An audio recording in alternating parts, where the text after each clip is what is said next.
It's another Money on Sports Express. We'll start with the numbers. 10-man Lobby Stars hold out for an away win at Kwara United as 9 games were played in the NPFL with Plateau United retaining top spot.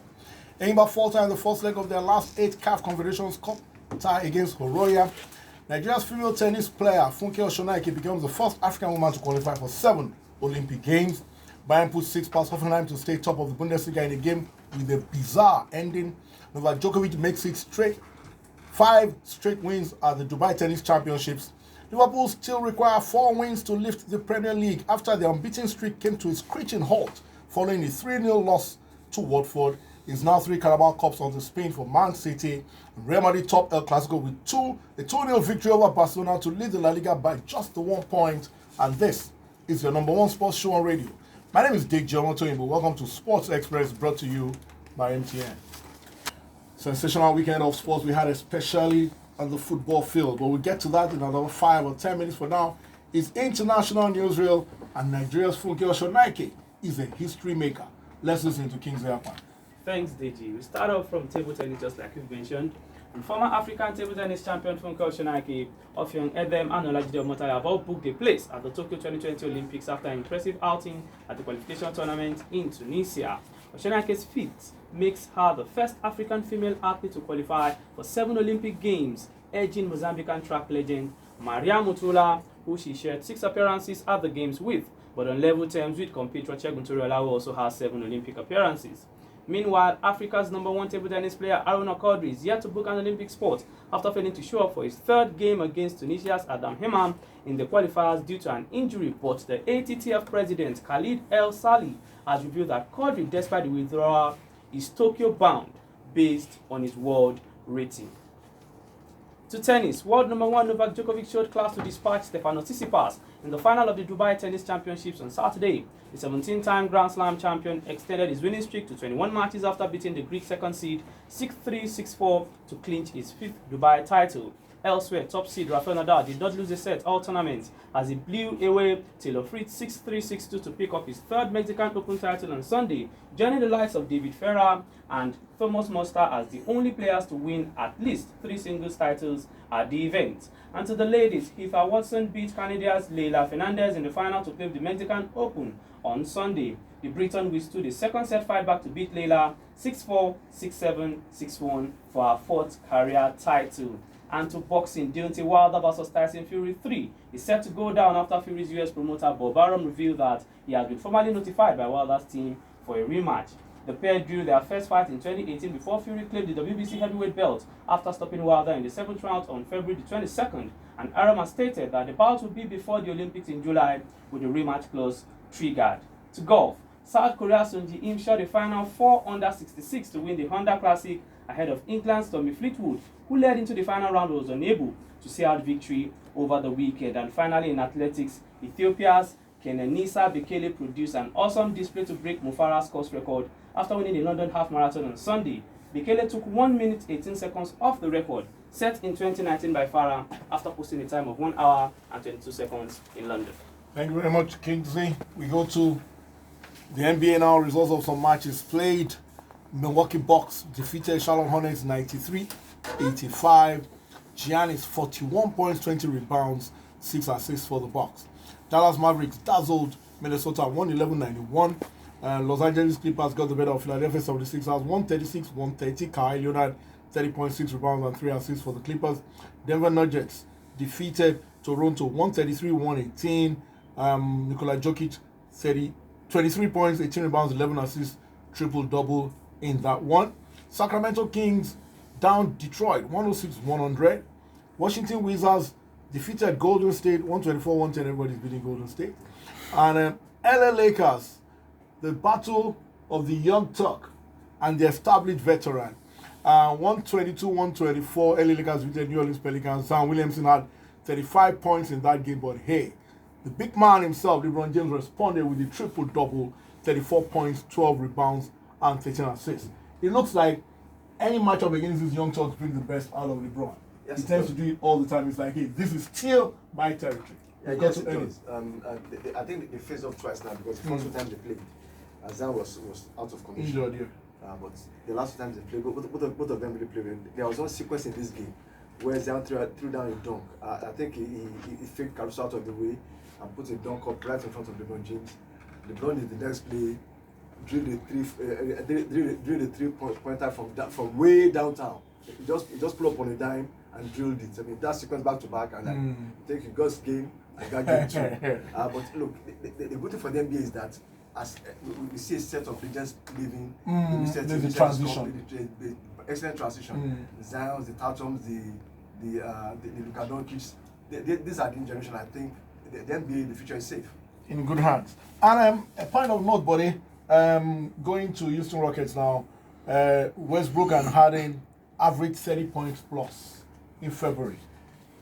What do you think, what impact do you think that has on the long run? I think these two guys, they found a way to play together. Remember that when Westbrook was coming to Houston, the conversation was, how do you share the ball between these two guys who like to hold the ball? And when they first started, one had to sit for the other. Now they are both on the floor at the same time. They're finding the balance. Or not. That sequence, this points average, and it's coming a time that they are actually winning games. It tells me that they are sinking their game, they are picking towards the playoffs, and if they do, the Rockets become a dangerous team to play. Definitely, those two high-scoring guys in the team. All right, that's an international news. The Nigerian sports scene is next on Sports Express, brought to you by MTN. Welcome back. It's the Nigerian sports scene on Sports Express, brought to you by MTN. Last week, Buddy and I, we were not here, but two icons of Nigerian football past. Kabiru Baleria, our young guys were talking about not knowing them, of course. I don't think they'll know these people. Kabiru Baleria, who passed on, Sule Kekere also passed on. But tell us a bit about this. Sule Kekere, I mean, if you know Sule Kekere, then you know you are the same people. You are an ancient. Highlanders and Mighty Jets, played for Green Eagles, excellent footballer. Of course, one of the products of the very, very productive Jos football environment. If I'm not mistaken, I think he's the first person that I saw score a goal from a corner kick. Yes, that's what it was. Mighty Jets against that game. Mighty Jets and Bendel Insurance. And so for those who know him, he did his bit for Nigerian football. And I think the NFF should respond to some of these things. We are not saying give them money, just show recognition. That this guy recognitions with both Nigerian football, because one of the key members, the Green Eagles of that time and Mighty Jets, of course. Then Kabiru Baleria. Kabiru, we were quite close. He played for Julius Berger. That's when we became friends. And remember, they did that video I brought you from Gombe. It was the one that actually said had them. That video where you were being stoned. Yes, that they were going to start. It was when he didn't know I was one filming. He came in and started. He wasn't playing that day. So when he had them say they're going to stab this guy, I just started him sitting behind me, body like Kabiru begin go. And I saw him behind me. So it was when that actually led me out of the stadium that day. That was Kabiru Baleria. Quite a very friendly fellow. Quiet, it was a bit of the quiet side. Very, very quiet. Then he went on to coach the Golden Eaglets, one of the championship sides. He was one of the assistant coaches. Then he was also coach of Kano Pillars. He also played a bit for Kano Pillars before he retired, and he was coaching in one of the years that they won the championship. So also an icon for Nigerian football. He also played for I think with the Flying Eagles and beat for the Eagles, not extended. But was also made their souls find peace in the bosom of their maker. CAF Competitions Cup being by 1-1 with Horoya. Don't let us go back to Friday. And what our young guys here.